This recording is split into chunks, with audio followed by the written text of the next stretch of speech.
시청자 여러분 안녕하십니까? 12월 16일 화요일 TBC 굿모닝 뉴스입니다. 대구와 경북은 오늘 흐리고 일부 지역에 비나 눈이 내리겠습니다. 아침 기온은 영하권으로 시작했지만 낮에는 기온이 올라 포근하겠습니다. 자세한 날씨 서문영 캐스터가 전해드립니다.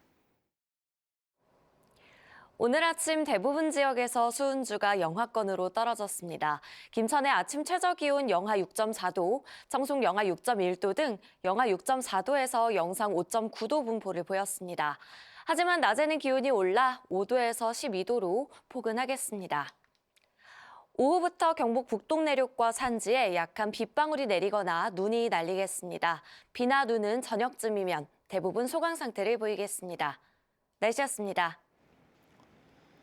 중국산 표고버섯을 국산으로 둔갑시켜 농협 로컬푸드 매장을 통해 시중에 유통된 사실 최근 전해드렸습니다. 취재 결과 문제의 버섯은 농협 APC, 농산물 산지 유통센터를 통해 대형마트에도 대량으로 유통된 것으로 드러났는데요. 대형마트 측은 피해자라고 주장하고 있고 농협은 원산지 관리 책임은 없다며 서로 책임을 회피하고 있습니다. 박동주 기자의 단독 보도입니다. 김천의 한 표고버섯 농장에서 중국산 표고를 사들여 7년 동안 국산으로 속여 유통한 물량은 903톤. 지역 우수농산물을 유통하는 농협 로컬푸드 매장을 통해 중국산 표고가 판매된 사실이 드러나면서 소비자들의 배신감이 커지고 있습니다. 농협에서 그런 게 검증이 전혀 시스템이 없었나 보네요. 저희는 농협을 믿고 사는 건데 그런 일이 있었다니까 놀랍기도 하고 배신감도 들고 그러네요. 그런데 903톤 가운데 600여 톤이 지역 농협 APC, 농산물 산지유통센터를 거쳐 전국 대형마트로 유통된 것으로 확인됐습니다. 농가에서 농협 APC로 표고를 출하하면 농협에서 판매 대금의 2%를 수수료로 뗀 뒤 민간 유통업체로 넘기고 이 유통업체가 다시 대형마트로 납품한 겁니다. 이에 대해 농협은 조합원인 농가를 위해 대금 결제만 대행했을 뿐 원산지 관리 책임은 없다는 입장입니다. 이 부분은 지금 농업회사 이 법인 여기서 보시다시피 자기들이 지금 출하를 다 했지 않습니까? 자기들이 대금 받고. 그래서 관리 주체는 이쪽이라는 얘기죠. 하지만 농협 APC를 거쳐 물건을 받은 대형마트는 농협을 믿고 거래했다며 자신도 피해자라는 입장입니다. 농협 APC를 거친 농산물인 만큼 최소한 국산이란 신뢰가 있었다는 겁니다. 지역 농협에서 물건을 매입을 한다는 거는 어떻게 보면 지역 농산물 국산에 대한 어떤 그런 보증 어떤 개념이 강하잖아요. 농협 로컬푸드 매장에 이어 대형마트까지 광범위하게 유통된 중국산 표고버섯. 농협 유통망의 허술한 원산지 관리를 여실히 보여주고 있습니다. TBC 박동주입니다.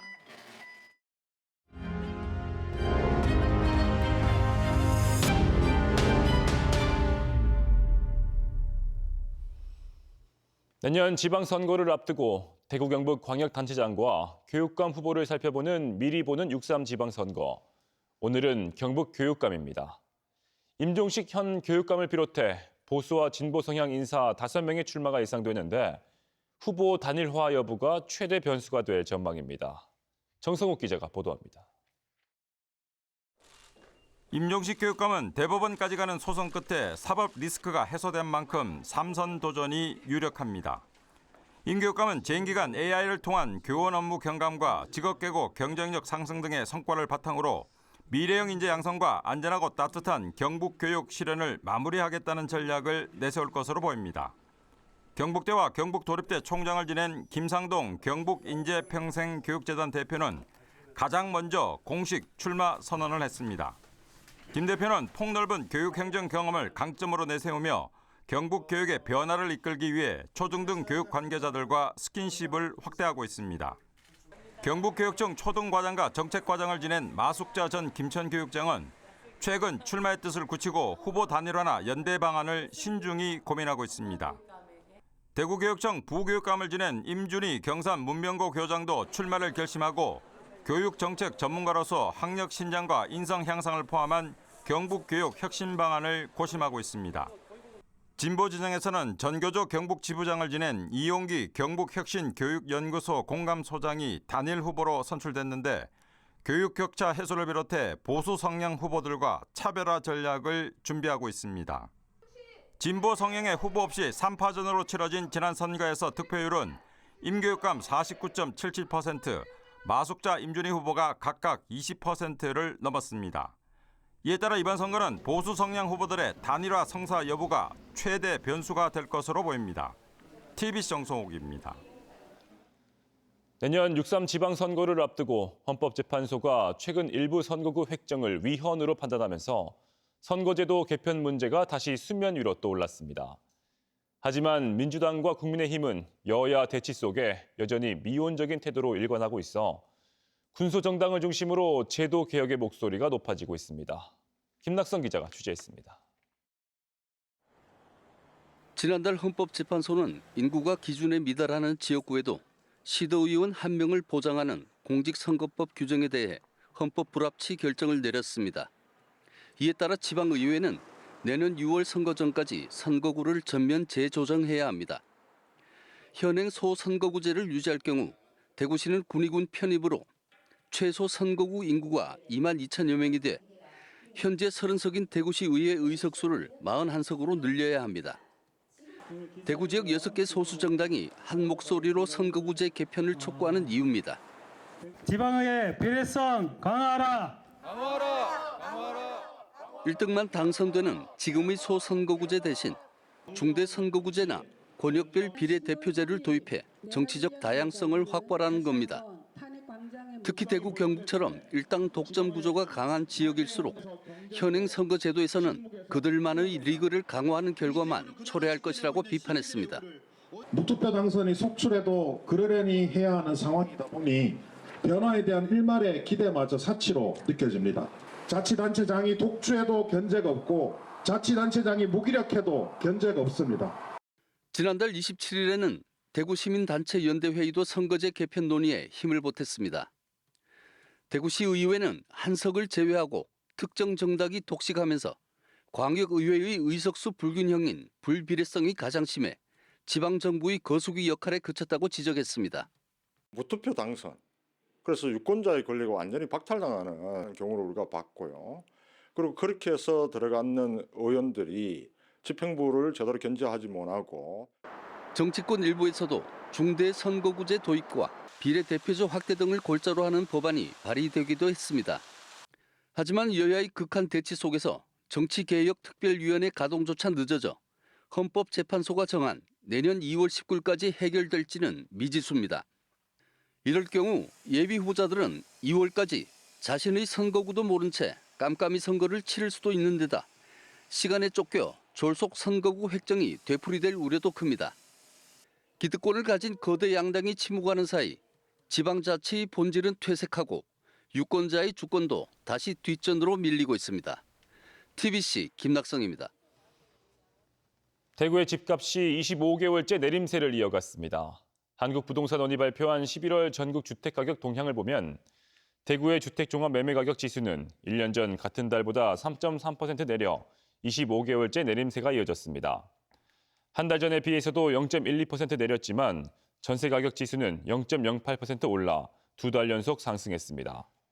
경북의 지난달 주택종합매매가격 지수는 전달보다 0.04% 올라 2달 연속 상승세를 이어갔고 전세가격 지수도 0.02% 올라 8월 보합 전환 뒤 석 달째 오름세를 유지했습니다.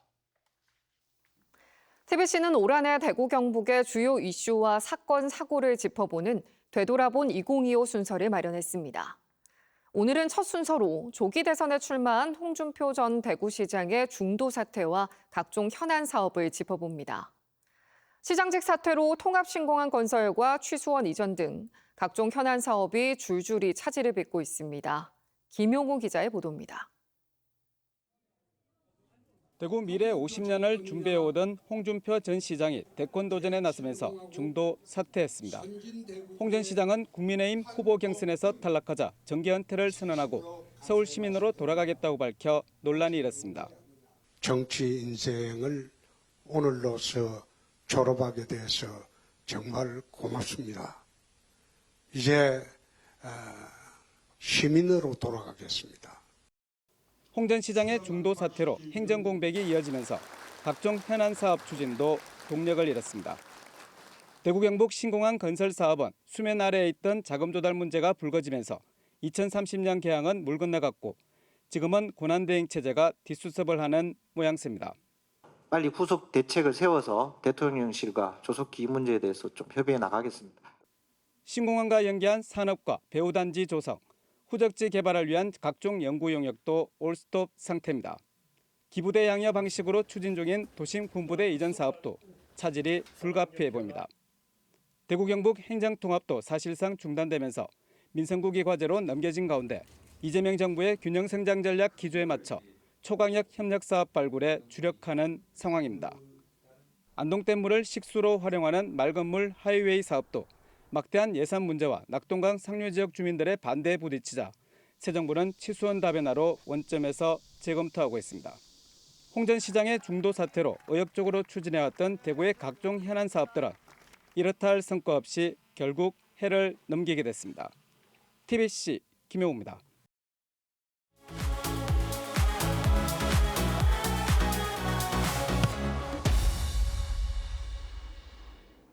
굿모닝 스포츠 순서입니다. 프로농구 대구 한국가스공사가 어제 울산 현대모비스에게 73대 76으로 졌습니다. 탈골지를 노리는 양팀의 대결은 경기 막판 대구의 공격이 연속으로 실패하며 울산의 승리로 끝났습니다. 경기 내용 정리했습니다. 프로농구 대구 한국가스공사와 울산 현대모비스의 대결. 1쿼터 라구나의 슛으로 기선을 제압하는 한국가스공사.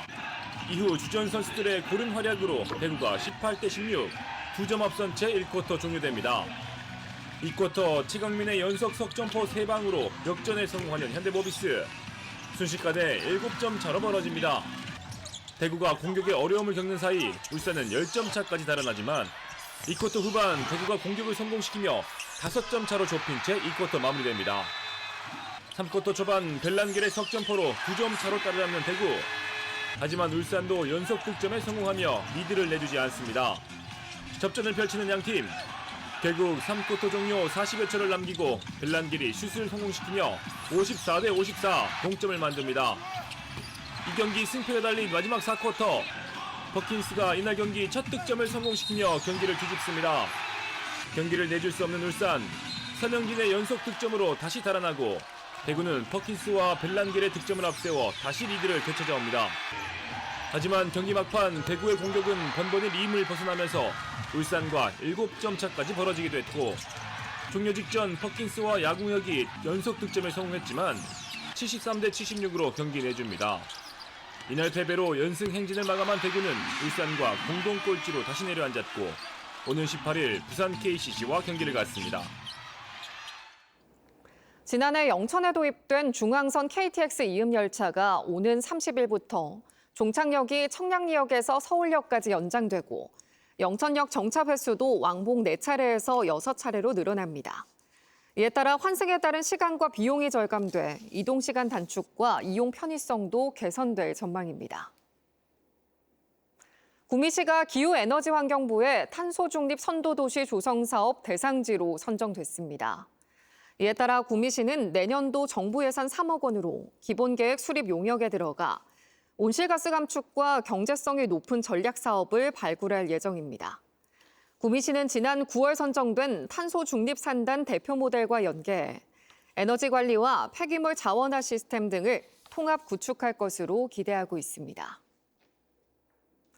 영주 적십자병원이 혈액 공급소를 열고 본격 운영에 나섰습니다. 병원은 지역 내 9개 의료기관에 혈액을 공급해 안동의료원에 의존해왔던 영주권 의료기관 혈액 수급 접근성을 개선한다는 계획입니다. 혈액 공급소에는 일일 최대 54유닛이 비치되며 연간 약 2,411유닛의 혈액이 공급될 전망입니다. 레슬링 초등부 통합 60kg급 1위인 칠곡군 약동초등학교 6학년 이마경 양이 대통령에게 여자도 해군 특수정보부대에 갈 수 있게 해달라는 손편지를 보내 화제입니다. 임 양은 여자도 아빠가 나온 UDU 특수부대에 들어가게 해달라는 내용을 담은 손편지를 대통령에게 꼭 전달해달라며 어제 칠곡군청에 전달했습니다. 임 양은 올해 전국 레슬링 대회와 문화체육부 장관기 대회 등에서 3연속 우승을 차지한 유망주입니다.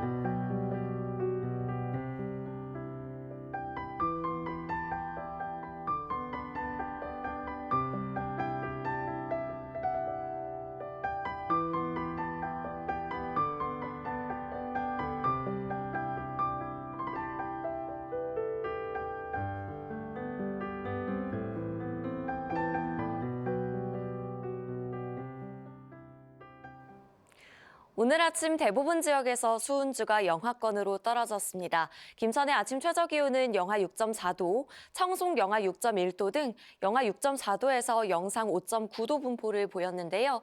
하지만 낮에는 기온이 올라 5도에서 12도로 포근하겠습니다.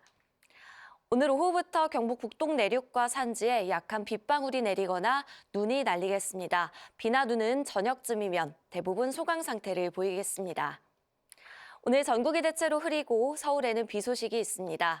낮 기온은 서울 8도, 대전은 12도, 광주와 부산은 13도까지 오르겠습니다. 자세한 우리 지역 기온입니다. 성주의 낮 기온 11도, 상주는 8도까지 오르겠습니다.